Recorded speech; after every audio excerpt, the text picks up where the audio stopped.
नमस्कार विद्यार्थियों, मैं आपका दोस्त और होस्ट गिरिराज मीणा आपके अपने YouTube चैनल मैथ मस्ती विद GM पर आपका हार्दिक अभिनंदन करता हूं, स्वागत करता हूं। आज के इस वीडियो में हम कक्षा 10 के गणित विषय के प्रथम अध्याय 1.1 वास्तविक संख्याएं हैं, उसका उदाहरण नंबर 4 है, उसके बारे में हम बात करने वाले हैं, उसको हल करने वाले हैं और बिल्कुल आसान से तरीके से किस प्रकार से हम उसको हल करेंगे देखिएगा, एकदम मजा आने वाला है। ठीक है, वीडियो को स्किप नहीं कीजिएगा, वीडियो को लास्ट तक देखना, एकदम बिल्कुल समझ में आपके आ जाएगा। अपना उदाहरण 4 क्या कह रहा है एक बार अपनी स्क्रीन पे देखिएगा और मैं यहाँ से पढ़ता हूँ। एक मिठाई विक्रेता के पास, आपका जो मिठाई विक्रेता है बेटा, एक मिठाई विक्रेता के पास 420 है जो काजू की बर्फियाँ है और 130 बादाम की बर्फियाँ है। ठीक है जी, उसके पास एक काजू की बर्फियाँ तो कितनी है 420 तो काजू की बर्फियाँ है और 130 है उसके पास बादाम की बर्फियाँ है। ठीक है जी, अब काम क्या करना चाहती है ये कि वह इनकी ऐसी ढेरियाँ बनाना चाहती है कि प्रत्येक ढेरी में बर्फियों की संख्या समान रहे तथा ये ढेरियाँ बर्फी के परात में न्यूनतम स्थान घेरे। इस काम के लिए प्रत्येक ढेरी में कितनी बर्फियाँ रखी जा सकती है। ठीक है जी, अब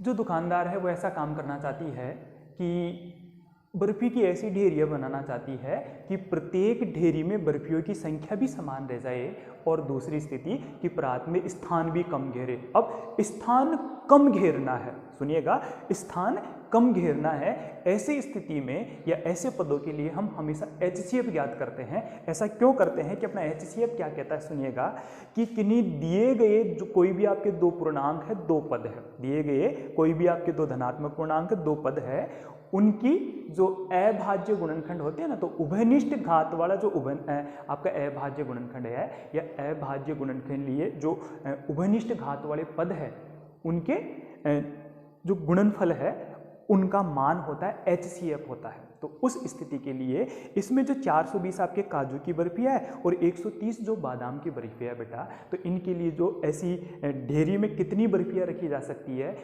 ये स्थिति चेक करने के लिए हम क्या ज्ञात करने वाले, इसमें HCF हम ज्ञात करने वाले हैं। ठीक है जी, और HCF हम किस प्रकार से करेंगे, विभाजन जो अपनी एल्गोरिथम प्रमेय का है उसका प्रयोग करते हुए हम HCF ज्ञात करने वाले हैं। ठीक है जी, अपने पास देखिएगा एक बार कि काजू की जो बर्फियाँ है, बताइएगा कि जो काजू की बर्फियाँ है वो कितनी है अपने पास, काजू की बर्फियाँ है जी 420। ठीक है, और जो बेटा बादाम की जो बर्फियाँ है वो कितनी है अपने पास, वेरी गुड, बादाम की जो बर्फियाँ है वो अपने पास है जी 130 बर्फियाँ है। ठीक है, अब इस प्रश्न को सोल्व करना है तो इसके लिए अपने को क्या ज्ञात करना है, HCF ज्ञात करेंगे। तो हम लिखेंगे कि यहाँ जो अपना 420 है बेटा, ये काजू की बर्फियाँ है, वह 130 जो बादाम की बर्फियाँ है 130 का क्या ज्ञात करेंगे, HCF ज्ञात करेंगे। ठीक है जी, अब इन दोनों का HCF ज्ञात करना है। आपको पता है जब भी किन्हीं दो पदों का HCF ज्ञात करना होता है तो उस स्थिति में सबसे पहले आपको क्या पता होना चाहिए कि उनमें से बड़ी संख्या कौन सी है और छोटी वाली संख्या कौन सी है। ठीक है जी, तो इसके लिए हम यहाँ पे लिखेंगे कि चूंकि, देखिएगा एक बार कि यहाँ पे हम लिखेंगे चूंकि यहाँ, ठीक है, यहाँ बताइएगा बड़ा कौन है, 420 बड़ा है किससे, अपने 130 से। ठीक है जी, 420 बड़ा है 130 से, तब जो बेटा आपका ये है 420, तब जो आपका 420 है वह 130 पर किसका प्रयोग करोगे, वेरी गुड, विभाजन एल्गोरिथम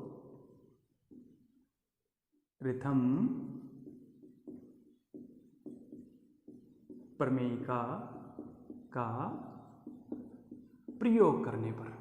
ठीक है जी, हम विभाजन एल्गोरिथम प्रमेय का प्रयोग करने वाले हैं और विभाजन एल्गोरिथम प्रमेय का प्रयोग करेंगे तो आपको विदित है, आपको पता है कि जो विभाजन एल्गोरिथम प्रमेय का होती है वो क्या होती है, A बराबर BQ प्लस R। ठीक है जी, जो विभाजन एल्गोरिथम प्रमेय का है इसकी परिभाषा क्या होती है, ये किस प्रकार से प्राप्त होती है, इसके लिए हम अलग से एक और वीडियो बना देंगे, तो आप उसको एक बार चेकआउट कर लीजिएगा। ठीक है, लिंक बाद में आपको प्रोवाइड करवा दिया जाएगा।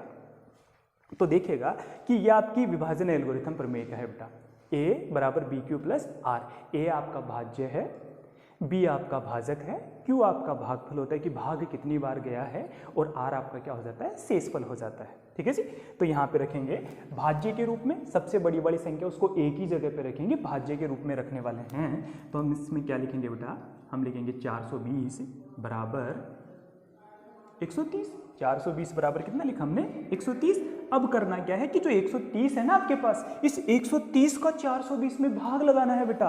130 का क्या करना है, 420 में भाग लगाना है। तो आप भाग दीजिए, आप भी कॉपी में फटाफट भाग दीजिए 420, और इसमें भाग लगाना है जी 130 का। ठीक है जी। अब आपने भाग दिया, बताइएगा किस किस ने भाग कंप्लीट कर लिया है। वेरी गुड, आपने भाग कंप्लीट कर लिया है। तो देखिएगा कितनी बार भाग जा रहा है, 130 का भाग 420 में देना है। तो नॉर्मली आप 13 का पहाड़ा बोलिए, 13 एकम 13, 13 दूना 26, 13 तीन 39 और 13 चौको 52 हो जाता है बेटा।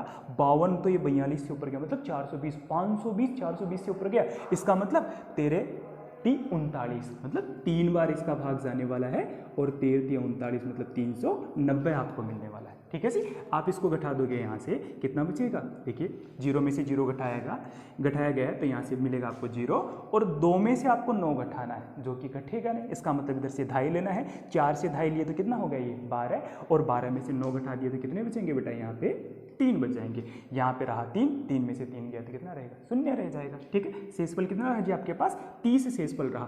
तो यहाँ पे आपका भागफल कितना है जी, क्यू का मान है आपके पास 3, और शेषफल कितना है बेटा, 30 आपका शेषफल आ गया। ठीक है।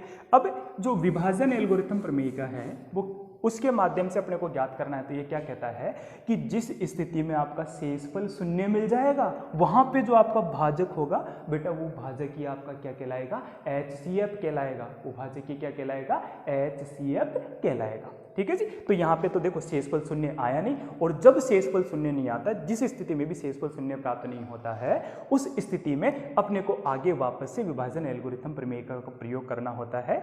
और जो आपका यहाँ पे पहले वाला जो भाजक होता है उसको तो नया भाज्य बनाना है, और जो आपका शेषफल हो जाता है उसको भाजक के रूप में काम हम लेते हैं। ठीक है जी। किस प्रकार से करने वाले देखिएगा यहाँ कि हमने लिखा बेटा कि चूंकि, बताइएगा शेषफल 0 प्राप्त हुआ क्या, चूंकि शेषफल कौन है यहाँ से, शेषफल है 30। तो चूंकि शेषफल बराबर नहीं है किसके, 0 के, शेषफल 0 प्राप्त नहीं हुआ। तो चूंकि शेषफल बराबर नहीं है 0 के, ऐसी स्थिति में तब आपका जो भाजक है बेटा, कौन है यहाँ से भाजक, तब भाजक 130, वह जो आपका शेषफल है बेटा, यहाँ से शेषफल कौन है, ये रहा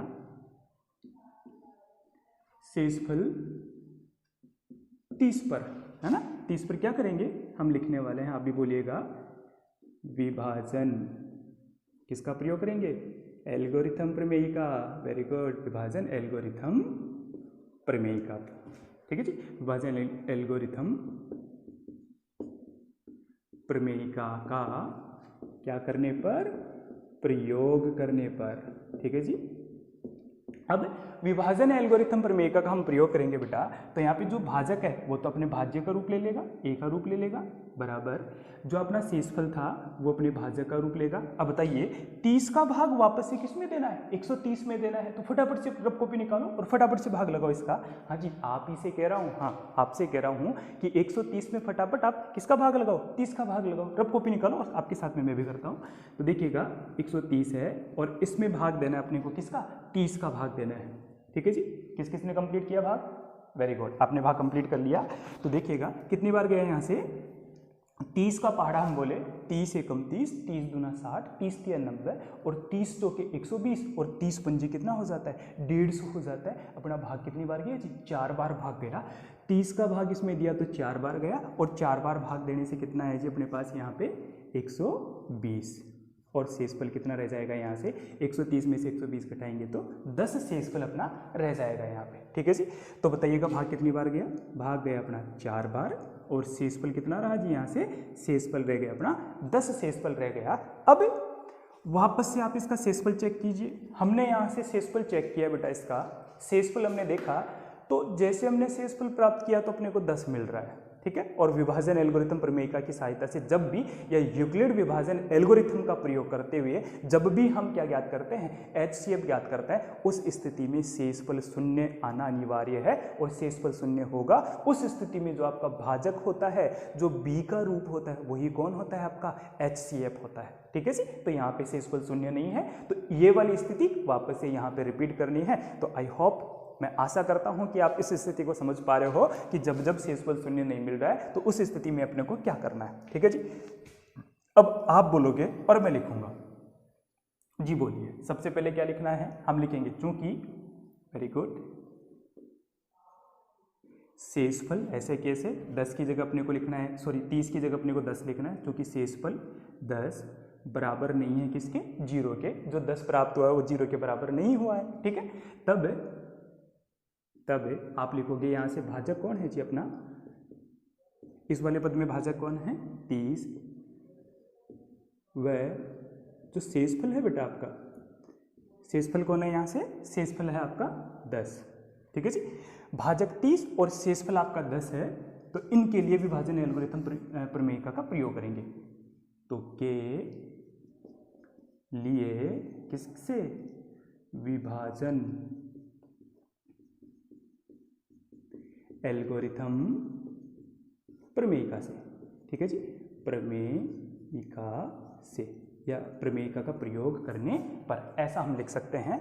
तो यहाँ लिखेंगे तो भाजक कौन था, अपने को भाजक कौन मिला, यहाँ से भाजक अपने को 30 मिला है और भाजक 30 मिला है, तो ये 30 किसका काम करेगा, अब यहाँ पे भाज्य का काम करेगा। और अपने लिए यहाँ पे जो भाजक है उसकी जगह पे कौन आ जाएगा, शेषफल जो 10 है वो आ जाएगा, ठीक है जी। अब क्या काम करना है, सीधा सा काम करना है, अपने को 30 में भाग लगाना है जी, किसका, 10 का भाग लगाना है। फटाफट भाग दो, 10 का पहाड़ा बोलिए कि 30 मिल जाए, जी मिल गया, बिल्कुल, वेरी गुड। 10 का पहाड़ा हमने जैसे 3 बार बोला, तो 10 का पहाड़ा 3 बार बोलते इसे अपने को भाग कितनी बार किया, 10 दिया, 30 हो गया जी, 30। और बताइएगा शेषफल कितना मिला यहाँ से, 0, वेरी गुड, शेषफल शून्य प्राप्त हो गया। जी हाँ, अपना जो शेषफल था जिसका अपने को इंतजार था वो अपने को मिल गया, कि शेषफल अपने को शून्य चाहिए था, शेषफल अपने को कितना मिल गया, 0 मिल गया, ठीक है जी। और जिस स्थिति में मैं आपसे बार बार यही कह रहा हूं कि यूक्लिड विभाजन एल्गोरिथम का प्रयोग करने वाले हो तो शेषफल जैसे ही शून्य मिल जाएगा, उस स्थिति का जो आपका भाजक होगा वो भाजक ही क्या हो जाएगा, इसका HCF हो जाएगा, वेरी गुड। तो आप यहाँ पे क्या करने वाले हो, देखिएगा बेटा, हम लिखेंगे यहाँ पे कि चूंकि शेषफल बराबर कितना प्राप्त हुआ जी, चूंकि शेषफल बराबर 0, ठीक है, तब भाजक क्या होगा इसका, तब भाजक बराबर 10, भाजक कौन रहा इसका, 10 हो जाएगा। तो अपने जो 420 और 130 है, तो आप क्या लिखोगे बेटा यहाँ पे कि अतः 420 व 130 का जो HCF है बेटा, 420 व आपके 130 का जो HCF है वो HCF कौन हो जाएगा, 10 हो जाएगा। क्यों, क्योंकि जिस स्थिति में आपका शेषफल शून्य प्राप्त होता है उस स्थिति वाला जो भाजक होता है वो भाजक ही अपने दिए गए पदों का क्या हो जाता है, HCF होता है, ठीक है जी। अब हमने यहाँ पे काजू की बर्फिया और बादाम की बर्फिया, इनका हमने उभयनिष्ठ गुणनखंड ले लिया है, ठीक है जी, ऐसी स्थिति वाला जिसको हम HCF के नाम से जान रहे हैं जी, ठीक है जी। अब और ये कौन सा है, ये बड़े से बड़ा गुणनखंड है, इनका उभयनिष्ठ बड़े से बड़ा गुणनखंड है, ठीक है। इससे ऊपर कोई उभयनिष्ठ गुणनखंड नहीं मिलेगा आपको, ठीक है। वो कौन मिला, 10 मिला। अब अपना प्रश्न कह रहा था कि प्रत्येक ढेरी में प्रत्येक प्रकार की कितनी बर्फियां रखी जा सकती है ऐसी स्थिति के लिए कि स्थान भी कम घेर ले और सारी की सारी बर्फियां भी आ जाए, ठीक है जी। तो इसके लिए ये काम करना था, अपने को मिला जिसका HCF कितना मिला, 10 HCF मिल गया, ठीक है। तो अपना प्रश्न क्या कह रहा था अपने से कि बता दो जी कि जो प्रत्येक प्रकार की बर्फियां है, प्रत्येक प्रकार की बर्फियां है उनको ढेरी में कितनी कितनी बर्फियां जमाई जा सकती है, प्रत्येक ढेरी में प्रत्येक प्रकार की बर्फियां कितनी कितनी जमाई जा सकती है जी, 10-10 बर्फियां बनाई जा सकती है, ठीक है जी। तो इसमें हम क्या लिखने वाले हैं, देखिएगा किस प्रकार से लिखेंगे। तो हम लिखेंगे कि अतः प्रत्येक ढेरी में जो दोनों प्रकार की बर्फियाँ है बेटा, दोनों प्रकार की कितनी 10 से 10 क्या रखी जा सकती है, वेरी गुड, बर्फियाँ रखी जा सकती है। और ये हो गया जी अपना उदाहरण नंबर 4। ठीक है जी।